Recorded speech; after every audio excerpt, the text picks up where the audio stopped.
माननीय मुख्यमंत्री महोदयांनी अतिशय विजनरी याच्यामधून दावोसमधून असेल बाकीच्या इकडून ही इन्व्हेस्टमेंट या महाराष्ट्रामध्ये आणलेली आहे। आता इन्व्हेस्टमेंट येते अध्यक्ष महोदय, ह्या सगळ्या गोष्टी दृष्टिक्षेपात येत आहेत।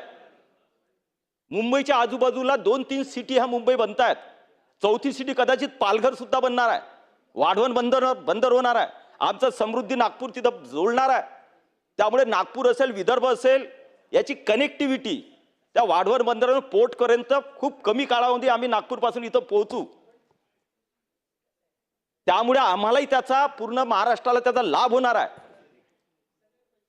आज डेटा सेंटर मोठ्या प्रमाणात महाराष्ट्रामध्ये निर्माण होत आहेत, त्या माध्यमातून डेटा जे भविष्य आहे जगाचं, कारण ज्याच्याकडे डेटा तो या जगावर राज्य करणार आहे, त्यामुळे डेटा सेंटर मोठ्या प्रमाणात मुख्यमंत्री महोदय वाढवत आहेत।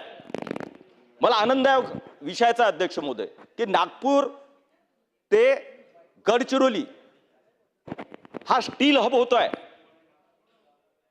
आणि स्टील हब होत असल्यामुळे गडचिरोली ते नागपूर हा अतिशय इकॉनॉमिकली आणि इंडस्ट्रीमध्ये पुढे जाणारा हा भाग होतोय, याचा अतिशय आनंद अध्यक्ष महोदय।